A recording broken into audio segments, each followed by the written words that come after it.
Hey VW lovers, here is a video on this beautiful 1959 Karmann Ghia that we've had in our shop for a while. Hoping to finish up with it pretty soon.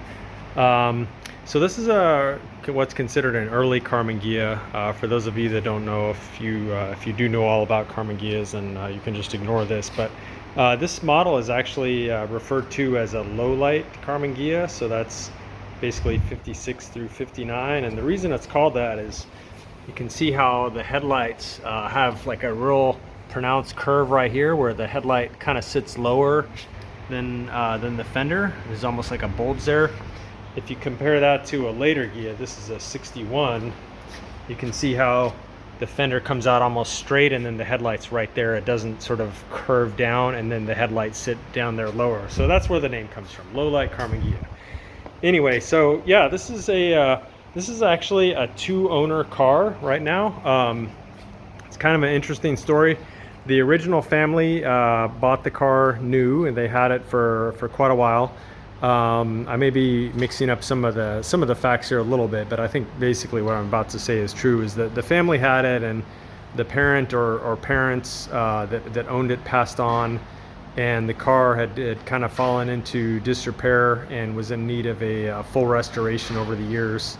The son, I believe it was, who sort of inherited the car, he started working on it, and he kind of did a lot of the work. So the paint and body was done, and a lot of the mechanical things were done on the car.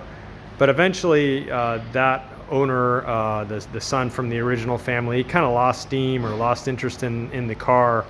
And so he took the car that was, maybe, I don't know, say 80-90% complete, and he sold it to the current owner, who in turn brought the car to us to kind of get the car over the finish line, so to speak. And so, it had a lot of details that just either weren't finished or were flat out incorrect. And being a relatively rare and a nice car, this thing deserves to be made correct and make sure everything's working right. So that's basically what the shop has been doing. When the car first came in the shop, and this was I don't know, quite some time ago, maybe 6 months or a year ago, for example, the driver door wouldn't even close. Apparently the body and or the chassis were twisted. This door wouldn't close. The convertible top mechanism wouldn't fold back. There was something wrong with the mechanism in there. So this was before I joined the shop. My shop partner here, Rafa, got the top to work, so it folds back properly now. He managed to kind of straighten the chassis out, so the doors open and close really nicely now. It's like a brand new car. Look at that. The gaps are really good. So yeah, those were kind of some of the main things to do initially, is like, hey, let's make sure we have a car that, the doors closed. It's a convertible, so of course you want the top to be able to fold down.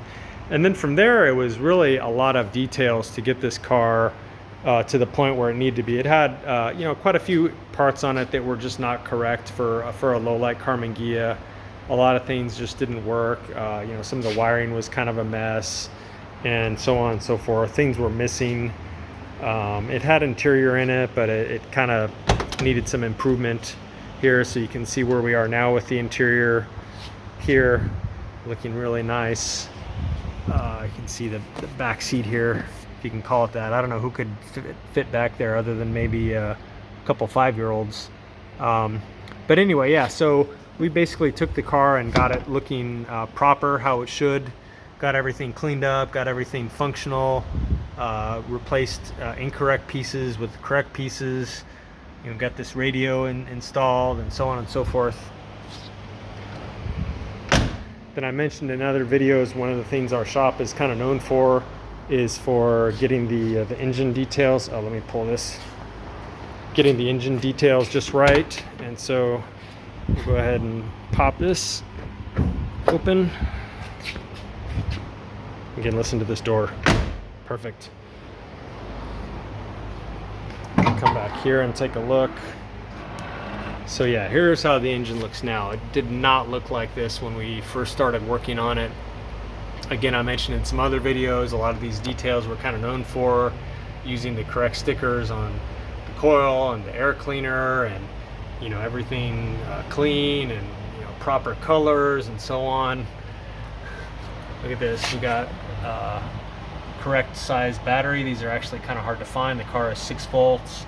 We've got the correct battery, which is a size 19L, and actually got the proper strap on it, like the car would have come from the factory. So yeah, just a lot of those little details like that. The correct hardware all over the motor. Really looking sharp. Looking just like it would have come all those years ago from VW. Car's got really nice chrome on it. You can see I just actually gave the chrome a polish this morning, so it's looking real good. Sorry about the lighting there.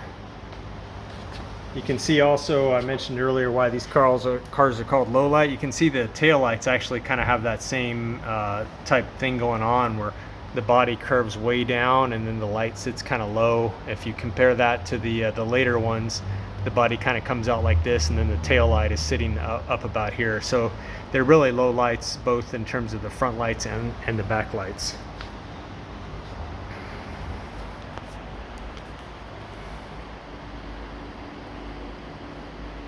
So there you go, just a really beautiful, solid car. It's got a lot of really nice, correct details on it. And I just had it out for a spin this morning. Really nice car to drive. I didn't drive it with the top down, but I'm sure that's even more awesome. It's, you know, really what this car was meant for. I should mention these cars are kind of rare, as most of you can probably imagine. So in 1959, there were about 17,000, little less than 17,000 of the hardtops, the coupes made of these cars.